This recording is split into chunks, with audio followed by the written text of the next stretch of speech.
ಹೆಸರೇನು? ಬಂಧುಗಳೇ, network problem ಇತ್ತು, ಸ್ವಲ್ಪ ಇಲ್ಲಿ ನೆಟ್ವರ್ಕ್ ಜಾಮರ್ ಹಾಕಿದ್ದಾರೆ. ಲೆಟರ್ ತೋರಿಸಿ. ಇವತ್ತು ನಾವು KRS ಪಕ್ಷದ ಸೈನಿಕರು ಇವತ್ತು ನಿಮ್ಮ ಲೆಟ್ರಲ್ಲಿ KRS ಪಕ್ಷದ ಸೈನಿಕರು ಪ್ರತಿಯೊಬ್ಬರು ಅವರ ಪ್ರಜಾಪ್ರಭುತ್ವದ ಹಕ್ಕನ್ನ ಕೇಳೋದಕ್ಕೆ ಬಂದಿದ್ದಾರೆ. ಪತ್ರ ಇಟ್ಕೊಂಡೇ ಬಂದಿದ್ದಾರೆ. ನಮ್ಮ ಕ್ಯೂ ಅಲ್ಲಿ ನಿಂತ್ಕೊಳ್ಳಿ, ಕ್ಯೂ ಕರೆಕ್ಟ್ ಲೈನು. ನಮ್ಮ ಗೃಹ ಮಂತ್ರಿಗಳು ಏನು ತುಮಕೂರಲ್ಲಿ ಪ್ರಜಾಪ್ರಭುತ್ವದಲ್ಲೇನೆ ದಬ್ಬಾಳಿಕೆ ದೌರ್ಜನ್ಯ ನಡೆಸ್ತಾ ಇರೋದ್ರ ಬಗ್ಗೆ ಪ್ರತಿಯೊಬ್ಬರು ವೈಯಕ್ತಿಕವಾಗಿ ಅವರ ಹಕ್ಕುಗಳನ್ನ ಕೇಳಿಕೊಂಡು ನೀವು ಮಾಡ್ತಾ ಇರೋದು ಏನು, ನಾವು ಪ್ರಜಾಪ್ರಭುತ್ವ ಅಂತ ನೋಡಿದ್ರೆ ನೀವು ದಬ್ಬಾಳಿಕೆ ದೌರ್ಜನ್ಯ ಮಾಡ್ತಾ ಇರೋಂಗೆ ಕಾಣಿಸ್ತಾ ಇದೆ. ನಮ್ಮ ಒಂದು 10 ಪ್ರಶ್ನೆಗಳಿದಾವೆ. ಈ ಪ್ರಶ್ನೆಗಳಿಗೆ ನೀವು ಉತ್ತರ ಕೊಡಬೇಕು. ತೋರಿಸಿ. ಗೊತ್ತಿಲ್ಲ ಅನ್ನೋ ಮಿನಿಸ್ಟರ್ ಹತ್ರ ಹೋಗ್ತಾ ಇದೀವಿ. ಯಾವ್ದು ನೋಡಿದ್ರು ಗೊತ್ತಿಲ್ಲ ಅಂತಾರೆ. ಆದ್ರೆ ಈಗ ನೋಡೋಣ, ಈ 10 ಪ್ರಶ್ನೆಗಳಲ್ಲಿ ಅವ್ರು ಯಾವ್ದಕ್ಕಾದ್ರೂ ಒಂದಕ್ಕಾದ್ರೂ ಉತ್ತರ ಕೊಡ್ತಾರಾ ಅನ್ನೋದು ಪ್ರಶ್ನೆ. ಕೇಳಕ್ ಹೋಗ್ತೇವೆ. ಸರ್ ಬಂದ್ರು ಸರ್, ಲೆಟರ್ ತೋರಿಸಿ. ಹೇಳಿ ಸರ್. ನೋಡಿ, ಪ್ರತಿಯೊಬ್ಬರು ಒಂದೊಂದು ಲೆಟರ್ ತಗೊಂಡ್ ಬಂದಿದ್ದಾರೆ ಇವತ್ತು. ಅವ್ರವ್ರ ಸಿಗ್ನೇಚರ್, ಫೋನ್ ನಂಬರ್ ಹಾಕೊಂಡು ಪರಮೇಶ್ವರ್ ಅವರು ಡೈರೆಕ್ಟ್ ಆಗಿ ಅವ್ರಿಗೆ ಫೋನ್ ಮಾಡಿಬಿಟ್ಟೆ ತಿಳಿಸಬಹುದು ಅವರ ಹಕ್ಕುಗಳನ್ನ. ಆ ರೀತಿ ಪರಮೇಶ್ವರ್ ಅವರಿಗೆ ಅವರು ಗೃಹ ಮಂತ್ರಿಯಾಗಿ ಏನ್ ಮಾಡ್ಬೇಕು ಅಂತ ಅವ್ರಿಗೆ ಗೊತ್ತಿಲ್ಲ. ಆ ಪ್ರಶ್ನೆ ಎದುರಿಗೇನೆ ನಮ್ಮ ಸೈನಿಕರ ಬಂಧನ ನಡೀತಾ ಇದೆ. ಈ ದಿನ ಬರೀ ಮನವಿ ಕೇಳೋದಕ್ಕೆ ಹೋಗಿದ್ದಕ್ಕಷ್ಟೇ, ಇನ್ನೇನಿಲ್ಲ. ಹಾಗಾದ್ರೆ ಸಾಮಾನ್ಯ ಪ್ರಜೆಗೆ ಯಾವುದೇ ಪ್ರಶ್ನೆ ಮಾಡುವಂತ ಅಧಿಕಾರ ಇಲ್ವೇ ಇಲ್ವಾ? ಹಾಗಾದ್ರೆ ಈ ಸಂವಿಧಾನ ಏನಾಗಿದೆ ಅವ್ರಿಗೆ ಗೊತ್ತಿಲ್ಲ. ನೋಡಿ ಬಂಧುಗಳೇ, ಇವತ್ತು ವಿಧಾನಸೌಧದ ಹತ್ರ ಇಲ್ಲಿ ಪತ್ರ ಕೊಡೋದಕ್ಕೆ ಕ್ಯೂ ಅಲ್ಲಿ ನಮ್ಮ ಸೈನಿಕರು ಪ್ರತಿಯೊಬ್ಬರು ನಿಂತ್ಕೊಂಡಿದ್ದಾರೆ. ಅವ್ರು ಉತ್ತರ ಕೊಡಬೇಕು. 10 ಪ್ರಶ್ನೆಗಳಿದೆ ಇಲ್ಲಿ. 10 ಪ್ರಶ್ನೆಗಳಿಗೆ ಇಲ್ಲ ಅಂದ್ರೂ ಕೊನೆ ಪಕ್ಷ 6. ಬನ್ನಿ ರಘುನಂದನ್, ವಿಷಯ ತಿಳಿಸಿ. ನಮಸ್ಕಾರ. ಈಗ ನೀವು ನೋಡಿರ್ಬೋದು, ನಾವಿಲ್ಲಿ ವಿಧಾನಸೌಧದ ಮುಂದೆ ಇದೀವಿ. ಸಂವಿಧಾನವನ್ನ ಈ ಪ್ರಜಾತಂತ್ರ ಏನಿದೆ, ನಾವು ಅದರ ಒಂದು ಒಂದು ಹೆಬ್ಬಾಗಿಲು ಅಂದ್ರೆ ದೇವಸ್ಥಾನ ಅದನ್ನೆಲ್ಲ ಕಾಯ್ಲಿಕ್ಕೆ ಅಂತ ಒಂದು ನಾವೇನ್ ಸಂವಿಧಾನ ಮಾಡ್ಕೊಂಡು ಇಲ್ಲಿಗೆ ಇವ್ರು ನಮ್ಮ ಇಡೀ ರಾಜ್ಯವನ್ನ ನೋಡ್ಕೊಳ್ಳಿಕ್ಕೆ, ಆಡ್ಲಿಕ್ಕೆ ಅಂತ ಹೇಳಿ ನಾವು ಒಂದಿಷ್ಟು ಜನರನ್ನ ಜನಪ್ರತಿನಿಧಿಗಳನ್ನಾಗಿ ಆಯ್ಕೆ ಮಾಡಿ ಇಲ್ಲಿ ತಂದು ಕೂರಿಸಿದೀವಿ. ಆದ್ರೆ ಅದರಲ್ಲಿ ಒಂದಿಷ್ಟು ಜನ ಅಯೋಗ್ಯ ಜನಪ್ರತಿನಿಧಿಗಳು ಅಂತ ಹೇಳ್ಕೊಳ್ಳೋ ಅಯೋಗ್ಯ ಜನರು ನಾವು ಆರ್ಸಿರೋ ಕಾರಣದಿಂದ ನಮ್ಮ ಮೇಲೆಯೇ ಜನರು ಯಾರು ನೀವು ಇದನ್ನ ಅಂದ್ರೆ ಆಡಳಿತಾತ್ಮಕವಾಗಿ ಪ್ರಜಾಸತ್ತಾತ್ಮಕವಾಗಿ ಸಂವಿಧಾನಬದ್ಧವಾಗಿ ಯಾರು ನಾವು ಪ್ರಶ್ನೆಯನ್ನ ಕೇಳಲಿಕ್ಕೆ ಹೊರಟಿದೀವಿ, ಪ್ರಶ್ನೆಯನ್ನ ಕೇಳುವುದೇ ತಪ್ಪು, ನೀವು ನಮ್ಮನ್ನ ಪ್ರಶ್ನೆ ಮಾಡೋ ಹಾಗೆ ಇಲ್ಲ ಅನ್ನೋ ರೀತಿಯಲ್ಲಿ ಸರ್ವಾಧಿಕಾರಿಯ ಒಂದು ಇದನ್ನ ತೋರಿಸಿ, ಅಂದ್ರೆ ನಮ್ಮ KRS ಪಕ್ಷದ ಇಬ್ರು ಉಪಾಧ್ಯಕ್ಷರು ಮತ್ತು ಒಬ್ರು ಕಾರ್ಯದರ್ಶಿಯ ಮೇಲೆ, ರಾಜ್ಯ ಕಾರ್ಯದರ್ಶಿಯ ಮೇಲೆ ಒಂದು ಲೇಡಿ ಪೊಲೀಸ್ ಅನ್ನ ಉಪಯೋಗಿಸಿ ಸುಳ್ಳು ಕೇಸನ್ನ ದಾಖಲಿಸ್ತಾರೆ ಅಂತಂದ್ರೆ, ಅದರಲ್ಲೂ ಬೇರೆ ಮಂತ್ರಿ ಬೇರೆ ಇಲಾಖೆ ಆಗಿದ್ರೆ ಒಂದ್ ರೀತಿ ಬೇರೆ ಏನೋ ಮಾಡ್ಬೋದಾಗಿತ್ತು. ಆದ್ರೆ ಇವರು ಇವತ್ತು ಪ್ರಸ್ತುತ ಇದನ್ನ ಮಾಡಿರುವಂತದ್ದು ಸ್ವತಃ ಗೃಹ ಮಂತ್ರಿಗಳು. ಇವತ್ತು ರಾಜ್ಯಾದ್ಯಂತ ಪೊಲೀಸರಿಗೆ ಜನರು ಕ್ಯಾಕ್ ಥೂ ಅಂತ ಉಗಿತಾ ಇದ್ದಾರೆ. ಇಡೀ ರಾಜ್ಯಾದ್ಯಂತ ಪೊಲೀಸರಿಗೆ ಕ್ಯಾಕರಿಸಿ ಜನರು ಉಗಿತಾ ಇದ್ದಾರೆ. ಪೊಲೀಸು ನಾಲಾಯಕು, ಅಯೋಗ್ಯ, ಲೋಫರ್ಗಳು ಅಂತ ಬೈತಾ ಇದ್ದಾರೆ.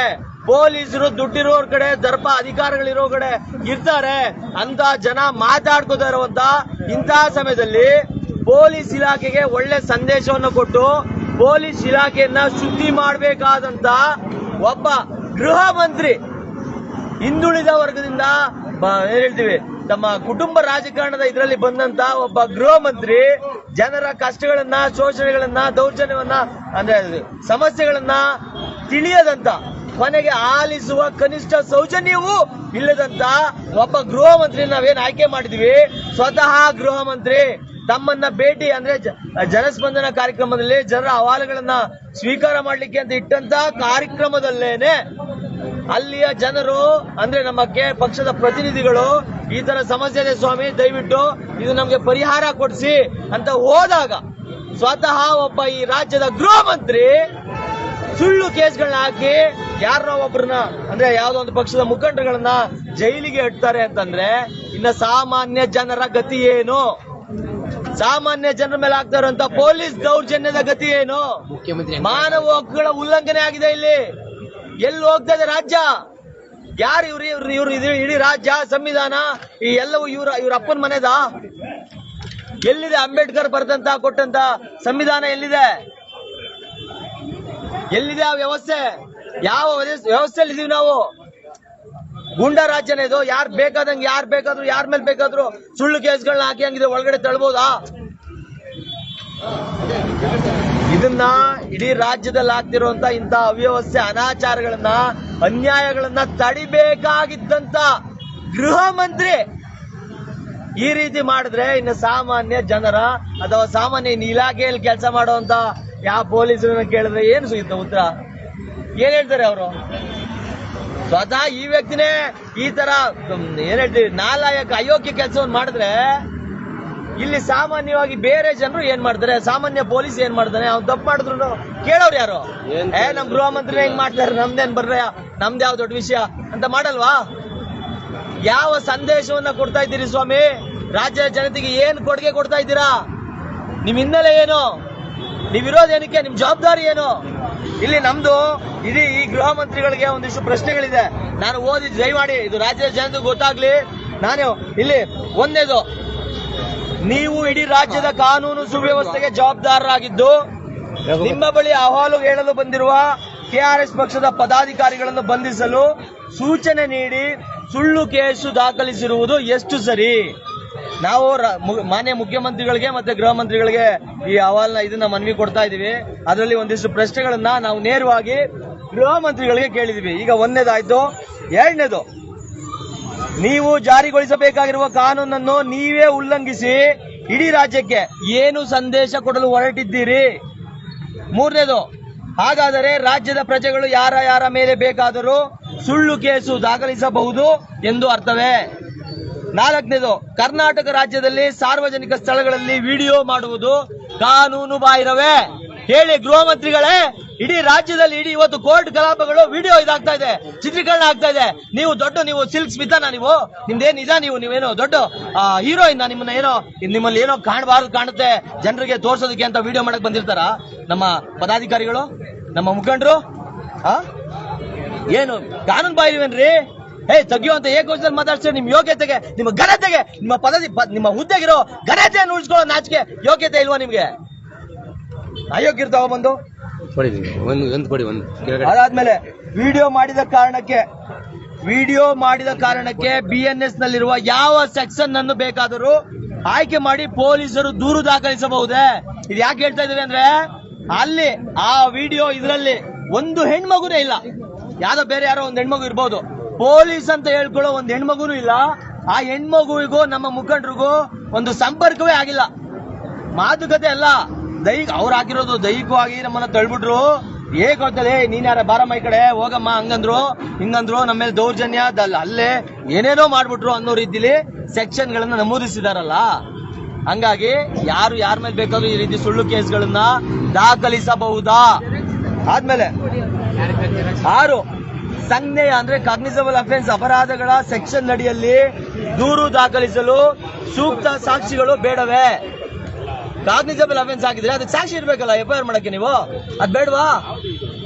ಅದಾದ್ಮೇಲೆ ಅದಕ್ಕೆ BNS ಅಲ್ಲಿರುವ 14 ದಿನಗಳ ಪ್ರಾಥಮಿಕ ತನಿಖೆ ಅವಕಾಶ ಕರ್ನಾಟಕ ರಾಜ್ಯದಲ್ಲಿ ಲಭ್ಯ ಇಲ್ಲವೇ?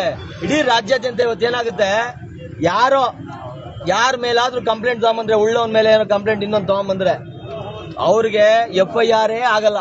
ಹೇಳಿ, ಒಳ್ಳೆ ಅಧಿಕಾರ ಇರೋನ್ಗೆ, ದುಡ್ಡು ಗಿಡ್ಡು ಇರೋನ್ ಮೇಲೆ ಯಾರೋ ಕಂಪ್ಲೇಂಟ್ ಕೊಟ್ರೆ, ನಮ್ಗೆ 14 ದಿನ ಐತೆ, ನಮ್ಗೆ ಟೈಮ್ ಐತೆ ಬಿಡ, ನಾವು ನೋಡ್ಕೊಂಡು ಮಾಡ್ತೀವಿ, ಸಾಕ್ಷಿ ಬೇಕು, ಅದ್ ಬೇಕು, ಇದ್ ಬೇಕು ಅಂತ. ಅದೇ KRS ನವ್ರ ಮೇಲೆ ಆದ್ರೆ 14 ನಿಮಿಷವೂ ಬೇಡ ಇವ್ರಿಗೆ. 14 ಡೇಸ್ ಅಲ್ಲ, 14 ಸೆಕೆಂಡ್ಸ್, 14 ಮಿನಿಟ್ಸ್ ಬೇಡ ಇವ್ರಿಗೆ. ಡೈರೆಕ್ಟ್ ಆಗಿ ಕೇಸ್ ಹಾಕಿ FIR ಹಾಕಿ, FIR ಆಗೋದ್ಕಿಂತ ಮುಂಚೆನೆ ಅರೆಸ್ಟ್ ಮಾಡಿ ಕರ್ಕೊಂಡು ಹೋಗುವಂತ ನಾಲಾಯಕ್ಕು ಪೊಲೀಸ್ ವ್ಯವಸ್ಥೆ ಇವತ್ತು ನಮ್ಮ ರಾಜ್ಯದಲ್ಲಿ ತಾಂಡವ ಆಡ್ತಾ ಇದೆ. ಜನರ ರಕ್ತವನ್ನ ಹೀರ್ತಾ ಇದೆ. ಜನರ ಬೆವರಿನ ಹನಿಯಲ್ಲಿ ನಾಚಿಕೆ ಇಲ್ಲದೆ ಅನ್ನ ತಿಂತಾ ಇದೆ. ಆದ್ರೆ ಬೆವರಿನ ಆ ಋಣವನ್ನ ತೀರ್ಸೋ ಯಾವ ಕಿಂಚಿತ್ ಇದನ್ನು ಈ ವ್ಯವಸ್ಥೆಗೆ, ಈ ಪೊಲೀಸ್ ಇಲಾಖೆಗೋ ಈ ಗೃಹ ಇಲಾಖೆಗೆ ಇಲ್ಲ. ಏಳನೇದು, ಮಹಿಳಾ ಪೊಲೀಸರಿಂದ ಸುಳ್ಳು ದೂರು ಕೊಡಿಸಿ ಗೃಹ ಮಂತ್ರಿ ಆಗಿರುವ ತಾವು ಮಹಿಳೆಯರಿಗೆ ಯಾವ ಸಂದೇಶ ನೀಡುತ್ತಾ ಇದ್ದೀರಿ? ಒಬ್ಬ ಮಹಿಳೆಯಿಂದ ಏನು ಸುಳ್ಳು ದೂರನ್ನ ನೀವು ಕೊಟ್ಟಿದ್ದೀರಾ, ಇದರಿಂದ ಮಹಿಳೆಯರಿಗೆ, ಇಡೀ ರಾಜ್ಯದ ಮಹಿಳೆಯರಿಗೆ ಯಾವ ಸಂದೇಶವನ್ನ ಕೊಡ್ತಾ ಇದ್ದೀರಾ?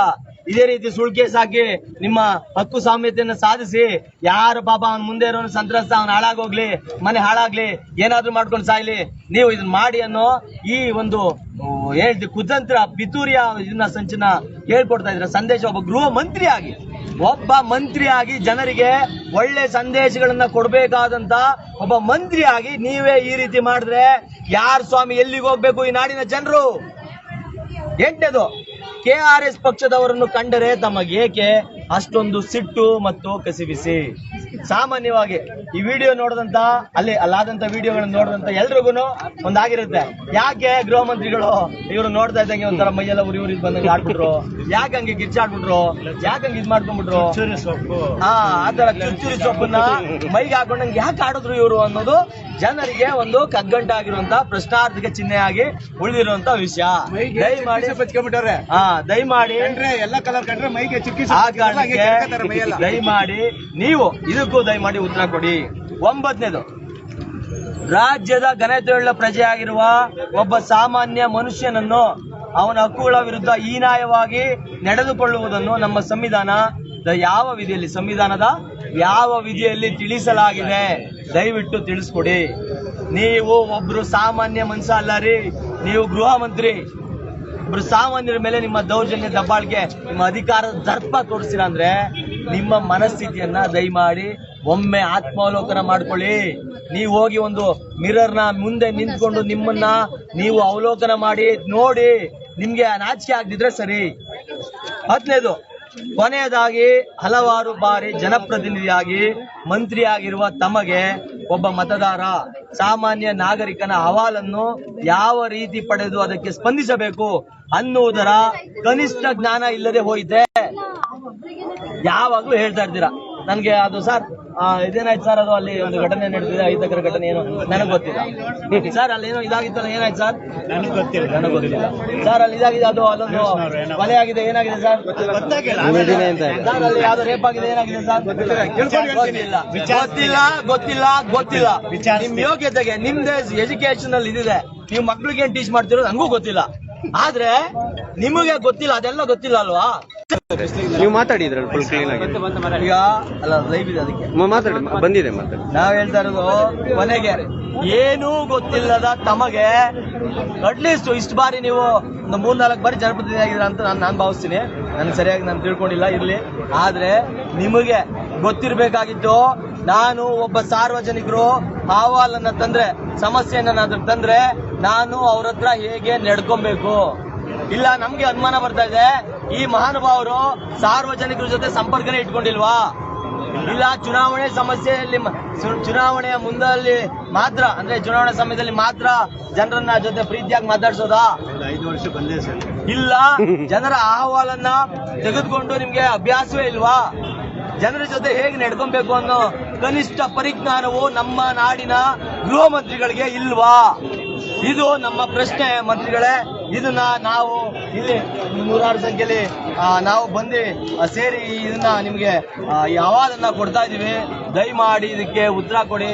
ನಾವು ಇಲ್ಲಿ 100 ಎಲ್ಲ ಹಿರಿಯರು, ನಮ್ಮ ರಾಮರೆಡ್ಡಿ ಅವರಿದ್ದಾರೆ, 70 ವರ್ಷಕ್ಕೂ ಹೆಚ್ಚಾಗಿರುವಂತ ಬಿಸಿಲಿನಲ್ಲಿ ನಿಂತು ಪಾಪ BP ಶುಗರ್ ಎಲ್ಲ ಇದ್ರು, ಬಂದು ಇವತ್ತು ನಿಂತ್ಕೊಂಡು ನಮ್ಮ ಜೊತೆ ಬಂದಿದ್ದಾರೆ ಇದಕ್ಕೆ, ಈ ಅಭಿಯಾನಕ್ಕೆ ಯಶಸ್ವಿ ಮಾಡೋದಕ್ಕೆ. ನಿಮ್ಮ ಹತ್ರ ಉತ್ತರ ತಗೋಬೇಕು ಅಂತ ಬಂದಿದ್ದಾರೆ ನೋಡಿ, ಎಷ್ಟು ಕಾತರತೆಯಿಂದ ಗೊತ್ತಿಲ್ಲ ಅನ್ನೋ ನಿಮ್ಮ ಹತ್ರ ನೀವೇನ್ ಕೊಡ್ತೀರೋ ಉತ್ತರ ಅನ್ನೋ ಭಾರಿ ಕಾತರತೆಯಿಂದ ಬಂದಿದ್ದಾರೆ ಪಾಪ.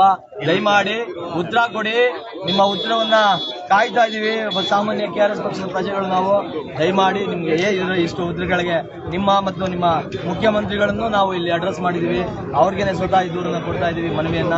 ದಯಮಾಡಿ ತಿಳಿಸಿ ನಮ್ಗೆ ಇದೇನು ಇಷ್ಟು ಪ್ರಶ್ನೆಗಳಿಗೆ ನಮ್ಮ ಉತ್ತರವನ್ನ ಕಾಯ್ತಾ ನಿಮ್ಮ ವಂದನೆಗಳೊಂದಿಗೆ, ನಿಮ್ಮ ಪ್ರೀತಿಯ, ನಿಮ್ಮ ವಿಶ್ವಾಸಿ ನಾನು KRS ಪಕ್ಷದ ರಾಜ್ಯ ಸಂಘಟನಾ ಕಾರ್ಯದರ್ಶಿ ರಘುನಂದನ. ಈಗ ನೋಡಿ, ನಿಮ್ಮ ಪ್ರಜೆಗಳೇ ಎಲ್ಲ ನಿಮ್ಮ ಪ್ರಜೆಗಳೇ, ಎಲ್ಲ ನಿಮ್ಮ ಅಧೀನ ಇದ್ರು, ನಿಮ್ಮ ಹೇಳ್ತೀವಿ ಸೇವಕರು, ಸೈನಿಕರು, ಇದು ಏನೋ ನಿಮ್ಮ ಸೇವಕರು.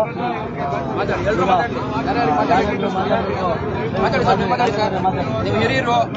ನಾನು ಇವತ್ತು 36 ಡಿಗ್ರಿ ಬಿಸಿಲಲ್ಲಿ, ಉರು ಬಿಸಿಲಲ್ಲಿ ನನಗೆ ಶುಗರ್ ಇದೆ.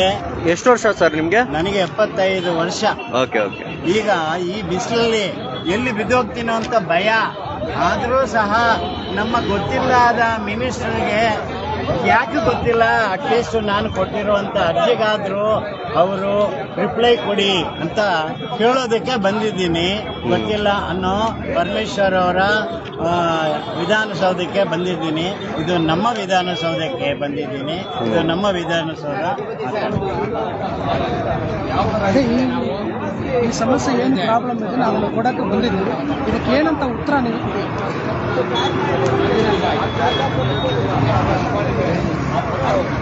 ಸುಳ್ಳು ಕೇಸುಗಳನ್ನ ಕೊಟ್ಟಂತ ಸಂವಿಧಾನದ ಅಡಿಯಲ್ಲಿ ನಾವಿಲ್ಲ.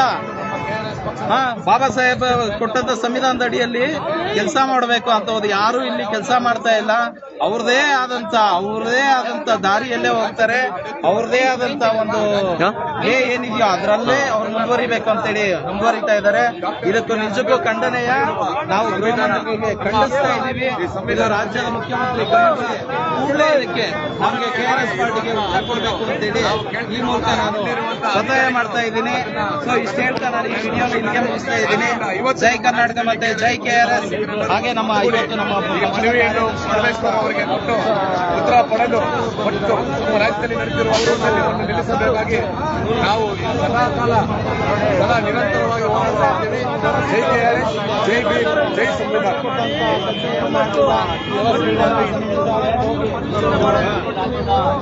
ಏಕಾಏಕಿ ನೀವು ನಮ್ಮ ಮುಖಂಡಗಳನ್ನ ನೀವು ಬಂಧಿಸಿ ಸುಳ್ಳಿಗೆ ಸಾಗಿಸ್ತಾನೆ ಕಳಿಸಿದ್ರು. ಏನು ಅಲ್ಲಿ ಎಷ್ಟು ದಿವಸ ಇರ್ತಾರೆ? 1 ದಿವಸ ಇರ್ತಾರೆ, 2 ದಿವಸ ಇರ್ತಾರೆ. ಅನಂತರ ಬೇಲ್ ಕರ್ಕೊಂಡ್ಬಂದು ಹೋರಾಟ ಮಾಡಿ ಅಂತ ಹೇಳಲಿಕ್ಕೆ ನಾವು ಇಲ್ಲಿ ಬಂದಿದ್ದೀವಿ. ಮಾನ್ಯ ಮುಖ್ಯಮಂತ್ರಿಗಳು ನಾವು ಟಪಾಲು ಕೊಟ್ಟಿದ್ದೀವಿ. ಆ ಟಪಾಲಿಗೆ ನಾವು ಕೆಲವು ಪ್ರಶ್ನೆಗಳ ಕೇಳಿದ್ದೀವಿ. ನೋಡಿ, ರಾಜ್ಯದ ಗೃಹ ಮಂತ್ರಿಗಳಾಗಿ ಇಡೀ ರಾಜ್ಯದ ಕಾನೂನು ಸುವ್ಯವಸ್ಥೆ ನೋಡಿಕೊಳ್ಳಲು ಜವಾಬ್ದಾರಿ ಹೊಂದಿರುವ ನಮ್ಮಲ್ಲಿ ಕೆಲವು ಪ್ರಶ್ನೆಗಳನ್ನು ಕೇಳಿದ್ರು. ನಿಮ್ಮ ಹುದ್ದೆಗೆ ರಾಜೀನಾಮೆ ಕೊಟ್ಟು ಈ ವಿಧಾನಸೌಧ ಪವಿತ್ರವಾದಂತಹ ವಿಧಾನಸೌಧದಿಂದ ತೊಲಗಿ. ಜವಾಬ್ದಾರರಾಗಿದ್ದು ಯಾವಾಗಲೂ ಹೇಳ್ತಾ ಇರ್ತೀವಿ, ಭ್ರಷ್ಟರೇ ರಾಜಕಾರಣವನ್ನು ಬಿಟ್ಟು ತೊಲಗಿ. ಇದು ಪವಿತ್ರವಾದದ್ದು ರಾಜಕಾರಣ. ದಯಮಾಡಿ ನೀವು ಇದಕ್ಕೆ ಯೋಗ್ಯರಲ್ಲ ಅನ್ನೋದು ರಾಜ್ಯದ ಜನರ ಭಾವನೆ. ಇಡೀ ರಾಜ್ಯಾದ್ಯಂತ ಜನರು ಮಾತಾಡ್ತಾ ಇದ್ದಾರೆ. ದಯಮಾಡಿ ನೋಡಿ, ಹೋಗಿ ಎಲ್ಲೋ ನಿಮ್ಮ ಬಗ್ಗೆ ಬಂದಿರೋ ಪೋಸ್ಟ್ಗಳನ್ನ, ಕಮೆಂಟ್ಗಳನ್ನ ಓದಿ ದಯಮಾಡಿ ತೀರ್ಮಾನ ಮಾಡಿ. ನೀವು ದಯಮಾಡಿ ರಾಜೀನಾಮೆಯನ್ನ ಕೊಡಿ.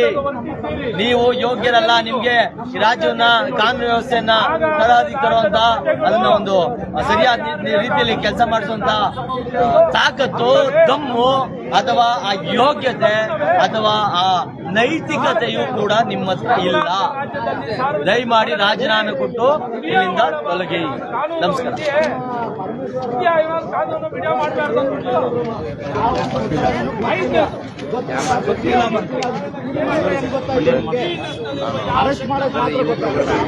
ನಿಮ್ಮಂತ ಹುಡುಗರಿಗೆ ಊಟ ಮಾಡಿಲ್ಲ ಅಂತ ಅಂತವ್ರು ಬಂದವ್ರೆ ಅಂತ ಹೇಳು. ನಾನು ಹೇಳ್ತೀನಿ 16-17 ಕಾರ್ಯಕ್ರಮದಲ್ಲಿ ನಾವು ಮನವಿ ಕೊಡಬಹುದು. ನಮಸ್ಕಾರ ಬಂಧುಗಳೇ, ಇವತ್ತು ವಿಧಾನಸೌಧ ಹತ್ರ ಬಂದಿದ್ದೀವಿ. ವಿಧಾನಸೌಧ ಬಂದಿರೋ ವಿಚಾರ ಏನು ಅಂದ್ರೆ ನಿಮಗೆಲ್ಲ ಗೊತ್ತಿರೋ ಹಾಗೆ ನಮ್ಮ ರಾಜ್ಯ ಉಪಾಧ್ಯಕ್ಷರು ಸೋಮಸುಂದರ್ ಅವರ ಮೇಲೆ ಸುಳ್ಳು FIR ಹಾಗೂ ಕಾರ್ಯದರ್ಶಿ ಮಲ್ಲಿಕಾರ್ಜುನ ಭಟ್ಟಳ್ಳಿ ಜ್ಞಾನಸಿಂಗ್ ಒಬ್ಬ ಮಹಿಳಾ PSIನ ಬಿಟ್ಟು ಸುಳ್ಳು ದಾಖಲಾತಿ ಮಾಡಿ ಉಪಾಧ್ಯಕ್ಷರನ್ನ ಜೈಲಿಗೆ ಕಳಿಸಿರುವಂತ ಪರಮ ಅಯೋಗ್ಯ, ನೀಚ, ಭ್ರಷ್ಟ ತುಮಕೂರು ಜಿಲ್ಲೆಯಲ್ಲಿ ಭೂ ಕಬಳಿಕೆ ಮಾಡ್ತಾ ಇರುವಂತ ಪರಮೇಶ್ವರ್ ಇವ್ರಿಗೆ ಕೆಲವು ಪ್ರಶ್ನೆಗಳ ಕೇಳ್ತಾ ಇದ್ದೀವಿ.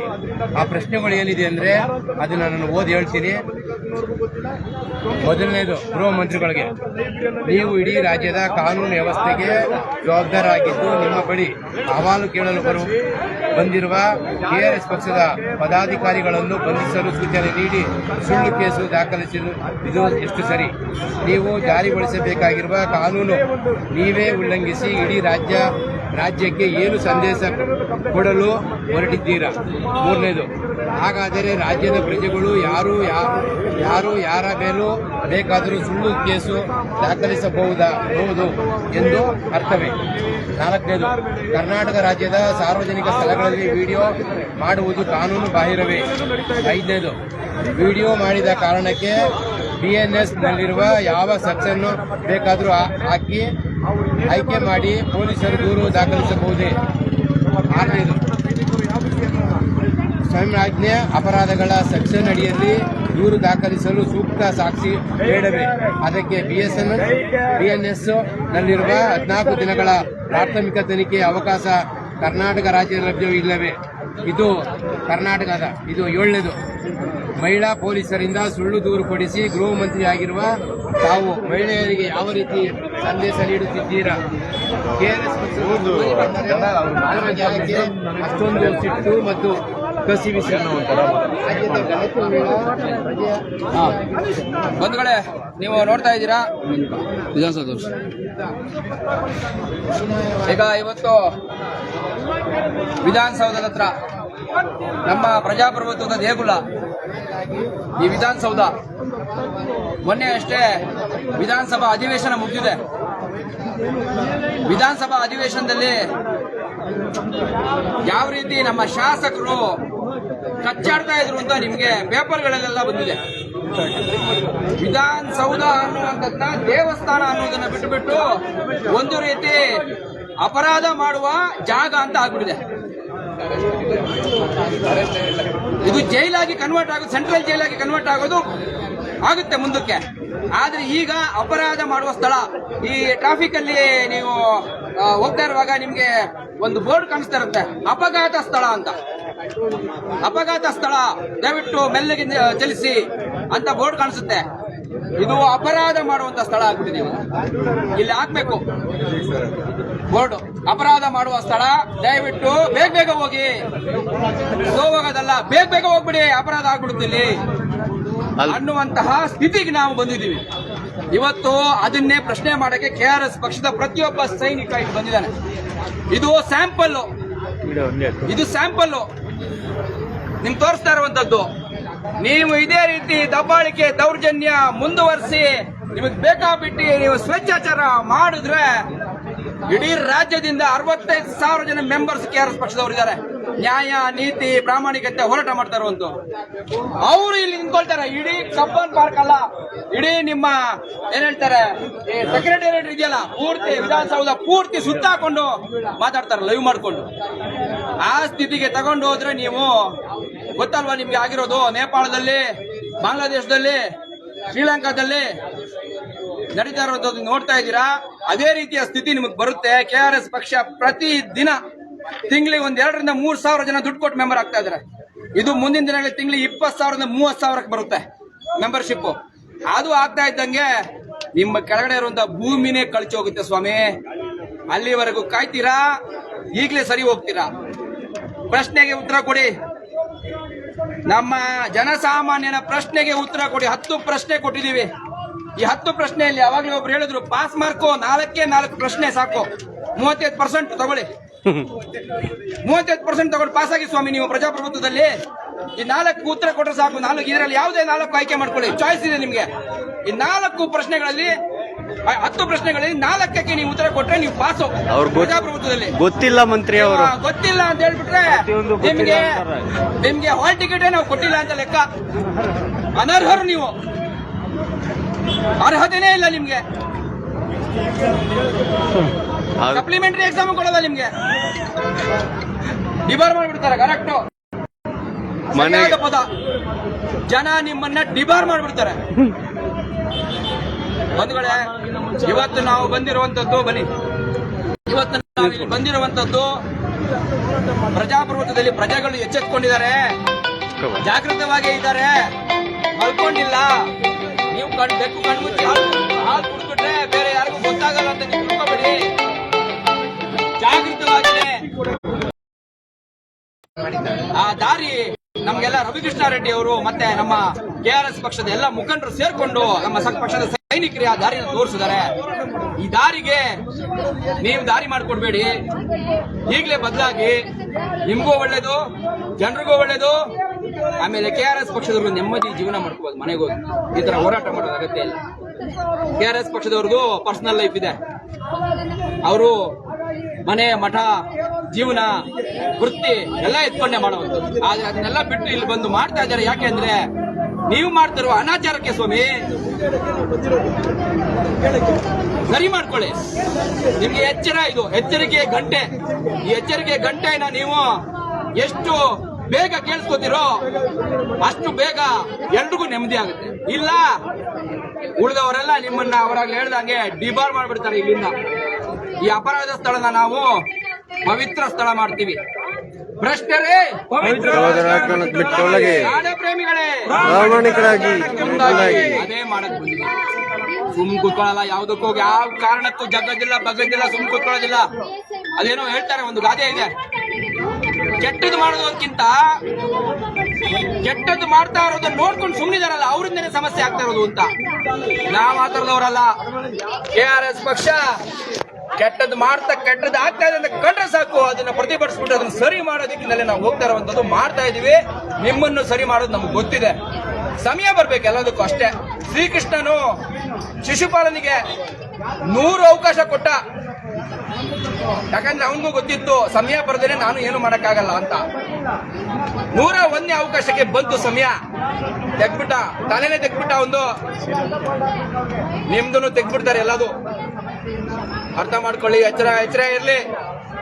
ಇವತ್ತು ಇದು ನಡೆದಿದೆ. ಎಲ್ಲ ಸೈನಿಕರು, ನಮ್ಮ ಪಕ್ಷದ ಸೈನಿಕರು ಯಾರಿಗೂ ಕೇರ್ ಮಾಡದೆ ಬಂದಿದ್ದಾರೆ. ಏನ್ರಿ ಕೇಸ್ ಹಾಕ್ತೀರನ್ರಿ? ಹಾಕ್ರಿ. ಇವಾಗ ನಾವು ಹೋಗಿರ್ತೀವಿ, ಹೋದ್ಮೇಲೆ ಇನ್ನೊಂದು 4-5 ಜನ ಇಂಟ್ರೊಡಕ್ಷನ್ ಗೊತ್ತಿರುತ್ತೆ ಪೊಲೀಸರಿಗೆ, ಇವ್ರ ಹೆಸರು, ಅವ್ರ ಮೇಲೆ ಒಂದು ಕೇಸ್ ಆಗಿರುತ್ತೆ. ಯಾರು ಎದುರ್ತಾರೆ ನಿಮ್ಮ ಪುಟಗೋಸಿ ಕೇಸ್ಗೆ? ಎದ್ರಲ್ಲ ರೀ ನಾವೆಲ್ಲ. ಅದನ್ನೆಲ್ಲ ಮೀರಿ ಬಂದ್ಬಿಟ್ಟಿದೀವ್ರಿ. ನಿಮ್ಮನ್ನೆಲ್ಲ ಬಯಲ್ ಮಾಡ್ಬಿಟ್ಟಿದೀವಿ ರೀ. ಇನ್ನೇನ್ ನಿಮ್ದು ಉಳಿದಿಲ್ಲ ಬಯಲ್ ಮಾಡೋದಕ್ಕೆ. ಒಂದು ಯೂನಿಫಾರ್ಮ್ ತೆಗ್ಸೋದು ಬಾಕಿ ಇದೆ, ಅಥವಾ ಬಿಳಿ ಬಟ್ಟೆ ತೆಗ್ಸೋದು ಬಾಕಿ ಅಷ್ಟೇ. ಎಲ್ಲ ಉಳಿದದ್ದೆಲ್ಲ ಬಯಲ್ ಹಾಕ್ಬಿಟ್ಟಿದೆ. ನೀವೇನೇ ಬಯಲ್ ಮಾಡ್ಕೊಂಡ್ಬಿಟ್ಟಿದ್ದೀರಾ. ಆ ರೀತಿ ಇಲ್ಲಿ ನಡೀತಾ ಇರುವಂತದ್ದು ವಿಧಾನಸಭೆಯಲ್ಲಿ, ವಿಧಾನಸೌಧದಲ್ಲಿ ಇದನ್ನೆಲ್ಲ ನಾವು ಸರಿ ಮಾಡ್ತೀವಿ. ಏನ್ ಹೇಳ್ತೀರಪ್ಪ ಪಕ್ಷ ಸೈನಿಕರು? 75 ಆಗಿದೆ, ಅವರು ಜೈಲಿಗೆ ಕಳಿಸಿದ್ರೇನೋ, ಗುಂಡಿಟ್ಟು ಕೊಂದ್ರೇನೋ, ಇನ್ನು ಮಾಡೋದೇನಿದೆ? 75 ಇದ್ದಾರೆ, 25 ಇದ್ದಾರೆ, 18 ಇದ್ದಾರೆ. ಯಾರಿಗೂ ಹೆದರ್ತಾ ಇಲ್ಲ. ಪ್ರಾಮಾಣಿಕ ಪಕ್ಷ ಇದು. ನಮ್ಗೆ ಅದೆಲ್ಲ ಇನ್ನು ಬದುಕಿ ಏನು ಮಾಡ್ಬೇಕಾಗಿದೆ. ಇದು ನೀವು ಒಬ್ಬ ಗೃಹ ಮಂತ್ರಿ ಆಗಿ ನಿಮಗೆ ತಕ್ಕದಲ್ಲದ ನಡವಳಿಕೆ. ಆ ಹುದ್ದೆ ನಿಮ್ಗೆಲ್ಲ ಬಿಡ್ರಿ, ನೀವು ಯಾವುದೇ 3ನೇ ದರ್ಜೆ ವ್ಯಕ್ತಿ ಆಗಿರೋ ಸಮಸ್ಯೆ ಇಲ್ಲ. ಆದ್ರೆ ಆ ಹುದ್ದೆಗೆ ಇರುವಂತ ಘನತೆಗಾದರೂ ನೀವು ನಿಮ್ಮ ಅಲ್ಲಿ ಲಕ್ಷಾಂತರ ಜನರು ಆರಿಸಿ ಕಳಿಸಿರುವ ಆ ಹುದ್ದೆಯ ಘನತೆಗೆ ತಕ್ಕದಾಗಿ ಆದ್ರೂ ನಡ್ಕೊಳ್ಳೋದನ್ನ ದಯಮಾಡಿ ಪರಮೇಶ್ವರ್ ಅವ್ರಿಗೆ ಮುಖ್ಯಮಂತ್ರಿಗಳು ಟ್ರೈನಿಂಗ್ ಕೊಡಿಸಿ ಸ್ವಾಮಿ, ದಯವಿಟ್ಟು. ಇದು ಒಬ್ಬ ಸಾರ್ವಜನಿಕವಾಗಿ ಒಬ್ಬ ಜನಪ್ರತಿನಿಧಿ ನಡ್ಕೊಳ್ಬೇಕಾದಂತ ಯಾವ ಇದೂ ಅದ್ರಲ್ಲಿ ಇರಲಿಲ್ಲ. ಅವ್ರು ನಡ್ಕೊಂಡದ್ರಲ್ಲಿ ಸಂಪೂರ್ಣವಾಗಿ ಒಬ್ಬ 3ನೇ ದರ್ಜೆ ವ್ಯಕ್ತಿ ನಡ್ಕೊಂಡ ರೀತಿಯಲ್ಲಿ ಒಬ್ಬ ಜನಪ್ರತಿನಿಧಿ ನಡ್ಕೊಂಡ್ಬಿಟ್ರೆ, ಒಬ್ಬ 3ನೇ ದರ್ಜೆ ಯಾರು ಸಾಮಾನ್ಯ ಕ್ರಿಮಿನಲ್ ಮಾಡೋ ರೀತಿ ಒಬ್ಬ ಈ ನಾಡಿನ ಗೃಹ ಮಂತ್ರಿ ಯಾರ್ದೋ ಮೇಲೆ ಯಾರೋ ಸುಳ್ಳು ಕೇಸನ್ನ, ಯಾವುದೋ ಒಬ್ಬ ಮಹಿಳೆಯನ್ನ ASIನ ಉಪಯೋಗಿಸಿ ತನ್ನ ಅಧಿಕಾರ ಬಳಕೆಯನ್ನ ಮಾಡ್ಕೊಂಡು ದುರುಪಯೋಗ ಪಡಿಸ್ಕೊಂಡು ತನ್ನದೇ ಇಲಾಖೆಯ ಒಬ್ಬ ಅಂದ್ರೆ ಗೃಹ ಇಲಾಖೆಯ ಪೊಲೀಸ್ ಇಲಾಖೆಯನ್ನ ಅಂಡರಲ್ಲಿ ಬರುವಂತ ಪೊಲೀಸ್ ಇಲಾಖೆಯ ಒಬ್ಬ ಸಾಮಾನ್ಯ ಪೊಲೀಸ್, ಅವಳು ಪಾಪ ಯಾರೋ ASI ಗೃಹ ಮಂತ್ರಿಗೆ ಏನ್ ಮಾಡಕ್ಕಾಗತ್ತ ಅಮ್ಮ ಪಾಪ, ಅವಳಿಗೆ ಭಯ ಇರುತ್ತೆ. ಅಯ್ಯೋ ಈಗ ಆಗ್ಲಿಲ್ಲ ಅಂದ್ರೆ ಗೃಹ ಮಂತ್ರಿಗಳು ಹೇಳಿದ್ರೆ ನಡ್ಕೊಳ್ಬೇಕಲ್ಲ, ಆಗ್ಲಿಲ್ಲ ಅಂದ್ರೆ ಅವಮ್ಮಂಗೂ ಸಮಸ್ಯೆ, ಪಾಪ ಅವಮ್ಮನ ನಾವು ಭಯದಲ್ಲ, ಅವಮ್ಮನು ದೂರಕ್ಕಾಗಲ್ಲ ನಾವು. ಆದ್ರೆ ಒಬ್ಬ ಗೃಹ ಮಂತ್ರಿಗೆ ಬೇಕಾದಂತ ಸಣ್ಣ ಕಿಂಚಿತ್ತು ಪರಿಜ್ಞಾನ, ಆ ಹುದ್ದೆಗೆ ಬೇಕಾದಂತ ಕನಿಷ್ಠ ಘನತೆ ಜ್ಞಾನ ಇಲ್ಲ ಅಂತ ಅಂದ್ರೆ ನೀವು ಆ ಹುದ್ದೆಯಲ್ಲಿ, ಆ ಸೀಟಲ್ಲಿ, ಆ ಕುರ್ಚಿಯಲ್ಲಿ ಕೂತ್ಕೊಳ್ಳೋದಕ್ಕೆ ಸದಾರಾಮ್ ನೀವು ಯೋಗ್ಯರಲ್ಲ. ಸ್ವಾಮಿ ಗೃಹ ಮಂತ್ರಿಗಳೇ, ಪರಮೇಶ್ವರ್ ಅವರೇ, ದಯಮಾಡಿ ನೀವು ನಿಮ್ಮ ಹುದ್ದೆಗೆ ರಾಜೀನಾಮೆ ಕೊಟ್ಟು ಈ ವಿಧಾನಸೌಧದಿಂದ ತೊಲಗಿ, ಜನರಿಗೆ ನೆಮ್ಮದಿಯನ್ನ ಕರುಣಿಸಿ. ಗೃಹ ಇಲಾಖೆ ಎಕ್ಕುಟ್ಟು ಪೊಲೀಸ್ ವ್ಯವಸ್ಥೆ ಇವತ್ತು ಇಡೀ ರಾಜ್ಯಾದ್ಯಂತ ಎಕ್ಕುಟ್ಟು ಹೋಗಿದೆ. ಎಕ್ಕುಟ್ಟು ಹೋಗಿದೆ, ಹಾಳಾಗಿಲ್ಲ, ಎಕ್ಕುಟ್ಟು ಹೋಗ್ಬಿಟ್ಟಿದೆ, ಹಾಳಾಗಿ ಹೋಗಿದೆ. ಎಣ್ಣೆಯಲ್ಲಿ ಹಾಕಿ ತೊಳಿಬೇಕು. ಫೆನೈಲ್ ಅಲ್ಲ, ಅದು ಆಸಿಡ್ ಹಾಕಿ ಇದಾಗ್ಬಿಡ್ಬೇಕಂತ ಆ ರೀತಿ ಆ ಒಂದು ಇದ್ರಲ್ಲಿ ಆ ಮಟ್ಟದಲ್ಲಿ ಗೊತ್ತಿದೆ. ಆ ಕಾರಣಕ್ಕೆ ಸ್ವತಃ ಗೃಹ ಮಂತ್ರಿಗಳೇ ಜನರು ಪ್ರಶ್ನೆ ಕೇಳ್ತಾರೆ ಇಷ್ಟೇ, ಗೃಹ ಮಂತ್ರಿಗಳೇ ಹಿಂಗಾದ್ರೆ ಅವ್ರ ಇಲಾಖೆ ಸಾಮಾನ್ಯ DCP, ACP, ಇನ್ಸ್ಪೆಕ್ಟರ್, ಇನ್ನೊಬ್ರು ಮತ್ತೊಬ್ರು ಇನ್ಯಾವ ರೀತಿ ಇರ್ತಾರೆ? ಇವರೇ ಮಹಾನ್ ಕಳ್ಳರು, ಇವರೇ ಕಾನೂನು ಮೀರಿ ಕಾನೂನನ್ನ ದುರುಪಯೋಗ ಪಡಿಸ್ಕೊತಾ ಇದ್ರೆ ಪೊಲೀಸರು ದುರುಪಯೋಗ ಪಡಿಸ್ಕೊಳ್ಳೋದು ದೊಡ್ಡ ವಿಷಯವ? ಪೊಲೀಸರು ದುರುಪಯೋಗ ಯಾರು ಕೇಳೋದು? ಮತ್ತೆ ಜನ ಗೃಹ ಮಂತ್ರಿನೇ ಇಲ್ಲ, ಇನ್ನು ಮುಖ್ಯಮಂತ್ರಿ ಒಬ್ರೆ, ಅವ್ರು ಎಲ್ಲದಕ್ಕೂ ಮುಖ್ಯಮಂತ್ರಿ ಹತ್ರಕ್ಕೆ ಹೋಗಕ್ಕಾಗುತ್ತಾ? ಈಗ ನಾನು ನೇರವಾಗಿ ವಿಷಯಕ್ಕೆ ಬಂದ್ಬಿಡ್ತೀನಿ ಏನಾಗಿದೆ ಅಂತ. ತುಮಕೂರು ಜಿಲ್ಲೆನಲ್ಲಿ ಆಡಳಿತ ವ್ಯವಸ್ಥೆ ತುಂಬಾ ಕುಸಿದಿದೆ. ಅದರ ಪ್ರಯುಕ್ತ ನಮ್ಮ KRS ಪಕ್ಷದ ಉಪಾಧ್ಯಕ್ಷರು, ಕಾರ್ಯದರ್ಶಿಗಳು ಮನವಿಯನ್ನು ಸಲ್ಲಿಸಲಿಕ್ಕೆ ಜನಾಂದೋಲನ ಇದಕ್ಕೆ ಹೋಗಿದ್ದಾರೆ ತುಮಕೂರಿನಲ್ಲಿ.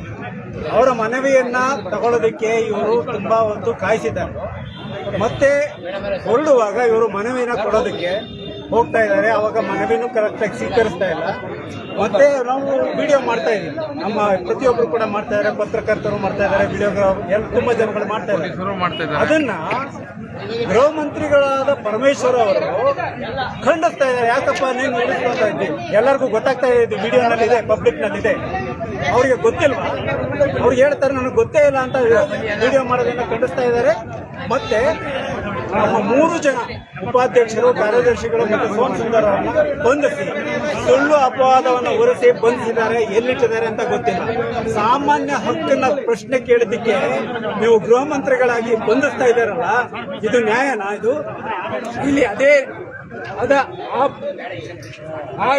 ಯಾವುದು ಕ್ಷಣದಲ್ಲಿ ಏನೇನು ನಡೀತೋ ಅದರ ಪ್ರಕಾರ ಇಲ್ಲಿ 10 ಕ್ವಶನ್ಗಳನ್ನ ನಾವು ಕೇಳ್ತಾ ಇದ್ದೀವಿ. ರಘುಪತಿ ಭಟ್ ಅವರು ಹೇಳ್ದಂಗೆ ಕೊನೆ ಪಕ್ಷ 4 ಪ್ರಶ್ನೆಗಳಿಗೆ ಸರಿಯಾದ ಉತ್ತರ ಕೊಟ್ಟು ನೀವು ಪಾಸ್ ಆಗಿ. ನೀವು 4 ಪ್ರಶ್ನೆಗಳಿಗೆ ಸರಿಯಾದ ಉತ್ತರ ಕೊಡ್ಲಿಲ್ಲ ಅಂದ್ರೆ ನೀವು ಗೃಹ ಮಂತ್ರಿಗಳಾಗಿ ಇರೋದಕ್ಕೆ ನಿಮ್ಗೆ ಅರ್ಹರಲ್ಲ, ನೀವು ಅಯೋಗ್ಯರು ಅಂತ ಹೇಳ್ತಾ ಇದ್ದೀವಿ. ನೋಡ್ತಾ ಇರ್ಬೋದು, ಇತ್ತೀಚೆಗೆ ಕರ್ನಾಟಕದಲ್ಲಿ ಸಾಲು ಪೊಲೀಸರದು ಪ್ರಕರಣ ಬಯಲಿಗೆ ಬರ್ತಾ ಇದೆ. ಅದು DGP ಇಂದ ಹಿಡ್ಕೊಂಡು ಸಬ್ ಇನ್ಸ್ಪೆಕ್ಟರ್ಗಳು ಎಷ್ಟೋ ಕ್ರಿಮಿನಲ್ ಕೃತ್ಯಗಳಲ್ಲಿ ಇವತ್ತು ಆಗಿದ್ದಾರೆ. ಏನಕ್ಕೆ? ಒಬ್ಬ ನಾಲಾಯಕ ಗೃಹ ಮಂತ್ರಿ ಸರಿಯಾಗಿದ್ದಿದ್ರೆ ಈ ವ್ಯವಸ್ಥೆ ಈ ತರ ಆಗ್ತಾ ಇರ್ಲಿಲ್ಲ.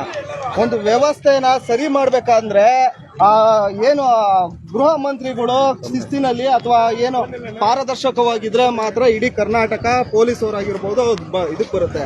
ಒಬ್ಬ ನಾಲಾಯಕ ಪರಮೇಶ್ವರ್ ಪರಮೇಶ್ವರ್ ಇಸ್ ಎ ನೆಪೋಕಿಡ್. ಅವನಿಗೆ ಸಾರ್ವಜನಿಕವಾಗಿ ಏನು ಸಮಸ್ಯೆಗಳಿದೆ, ಅವ್ರ ಅಪ್ಪ ಸಚಿವರಾಗಿದ್ರು, ಅವ್ರ ಯಾರು ಅಧಿಕಾರ ಹಿಡ್ಕೊಂಡು ಬಂದು ಕೂತಿದ್ದೀರಾ, ಸಾಮಾನ್ಯ ಜನರು ಸಮಸ್ಯೆ ಏನು ಅಂತ ನಿಮ್ಗೆ ಹೆಂಗ್ರಿ ಗೊತ್ತಾಗುತ್ತೆ? ಪೊಲೀಸ್ ಇಲಾಖೆಗೆ ನೀವೇನ್ರಿ ಹೇಳ್ತೀರಾ? ಗೃಹ ಮಂತ್ರಿಗಳೇ, ನೀವು ಗೃಹ ಮಂತ್ರಿಗಳು ಆಗಕ್ ಲಾಯಕ್ಕಿಲ್ಲ, ಮನೇಲಿರಕ್ ಲಾಯಕ್ ಅಷ್ಟೇ. ನೀವು ಮನೆಯಲ್ಲಿ ಬೆಡ್ಶೀಟ್ ಹಚ್ಕೊಂಡು ಮಲ್ಕೊಬೇಕು, ಗೊತ್ತಿಲ್ಲ ಅನ್ನೋದೊಂದು ಗೊತ್ತಿದೆ. ಈ ತರ ದಬ್ಬಾಳಿಕೆ ಮಾಡೋದೊಂದು ಗೊತ್ತಿದೆ. ನಾಲಾಯಕ ತರ ವರ್ತನೆ ಮಾಡ್ತೀರಲ್ರಿ.